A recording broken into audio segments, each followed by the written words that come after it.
In today's video, I'm ranking the top 10 shooting guards in the league entering the 2023 season. It's important to note that all of the players on my list have played the two consistently throughout their careers. If you want to see my top 10 current point guard rankings, you can find the link in the description.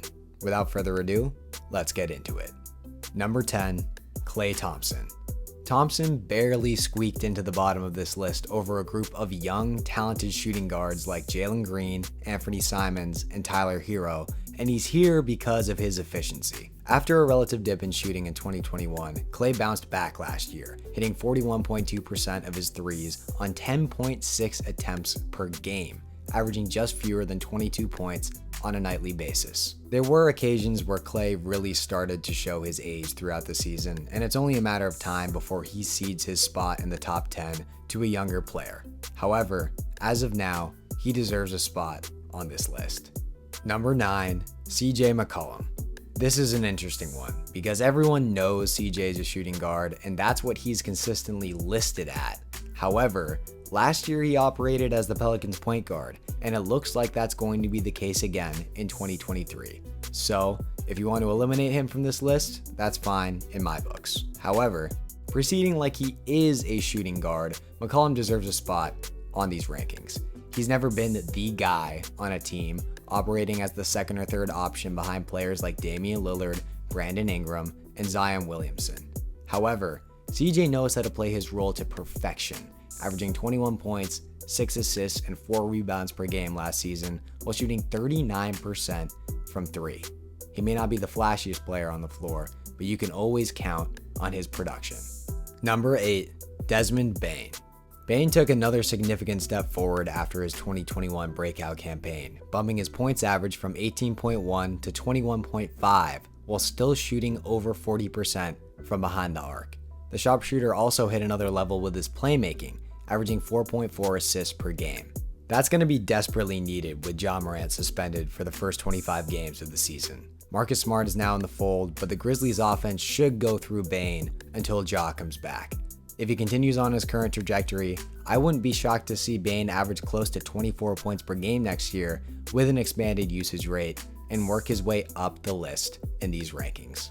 Number 7, Tyrese Maxey. Maxey was incredibly productive last season as Philly's number 3 option, racking up 20 points per game while shooting 43.4% from behind the arc. The rising star is primed to handle a significantly expanded workload next season, with James Harden eventually being traded. Whenever the Harden trade does happen, it's possible that Maxey slides into the point guard spot, although the addition of Patrick Beverley could keep him at the 2. At just 22 years old, the sky is the limit for Maxey, and it will be fun to see him continue to add tools to an already deep bag. Number 6, Bradley Beal. There was a brief 2-year stretch from 2019 to 2021 where Beal staked his claim as arguably the best shooting guard in the entire league. Since then, he's seen a dip in production and availability, failing to play more than 60 games in a season for the last 3 years. However, when he's on the floor, the 30-year-old is still an elite offensive talent. Beal is coming off a season in which he averaged 23 points, 5.5 assists, and 4 rebounds per game. Now that he's playing alongside Devin Booker and Kevin Durant in Phoenix, those numbers may take a little dip, but we all know what the star is capable of with the ball in his hands. Number 5, Zach LaVine.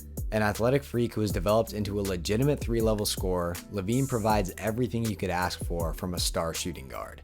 Unfortunately, the biggest knock on his game is that his production can't seem to result in team success. Basketball is a team game, and it's obviously not all his fault, but LaVine has been in the league for 9 years now and has never been a legitimate contributor to a winning basketball organization. All of that said, you can't argue with 25, 4-4 on 38% from behind the arc. It was also great to see him play 77 games in 2022 after struggling with injuries over the last few seasons. He may never be a quote-unquote winner from a team perspective, but the numbers speak for themselves. Number 4, Anthony Edwards.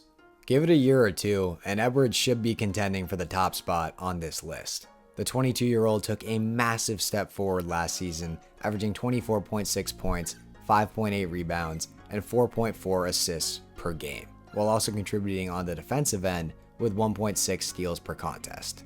Over the last few seasons, it became apparent that the Wolves were never going to win with Karl Anthony Towns as their best player. Luckily for Minnesota, now they won't have to, as Edwards has claimed his spot as the guy on that team. Number 3, Jaylen Brown.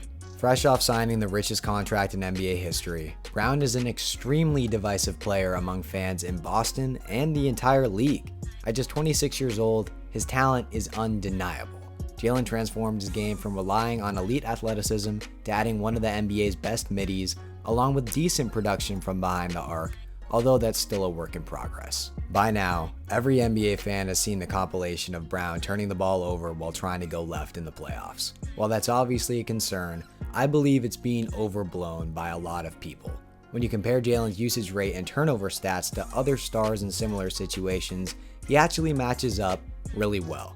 Brown is coming off the best season of his career in which he averaged 26.6 points, 7 rebounds, and 3.5 assists per game. He's still young enough where there's time for him to hit another level. Number 2, Donovan Mitchell. Mitchell had an insanely good first season in Cleveland, averaging a career-high 28.3 points per game as the Cavs' #1 option. While the postseason didn't play out the way he was hoping, there's still reason for optimism about this young squad in Cleveland moving forward. Mitchell is a freak athlete, standing just 6'1" but boasting an incredible vertical with a 6'10" wingspan. Also just 26 years old, he's a bit more polished than Brown, which is backed up by the numbers and efficiency from behind the arc. Some may think he's the best shooting guard in the league, and it's certainly a discussion. However, I'm giving that spot to another guy. Number 1, Devin Booker. One of the smoothest scorers in the league, Booker's game has evolved to more than just putting the ball in the basket at an elite rate. The superstar is coming off the best season of his career, in which he averaged just under 28 points, 5.5 assists, and 4.5 rebounds per game. The maturity of his playmaking over the years hasn't been discussed nearly enough, and it will really work to his advantage now that he has 2 elite scorers running alongside him in Kevin Durant and Bradley Beal. Booker flashed an almost unfathomable ceiling in the 2022 playoffs, averaging a ridiculous 33.7 points, 7 assists, and 5 rebounds per game while shooting over 50% from 3. It's completely unrealistic to expect those numbers from him on a consistent basis, but when he's at his best, he's by far the top shooting guard in the NBA. Stay tuned for my top 10 small forwards entering the 2023 season next week.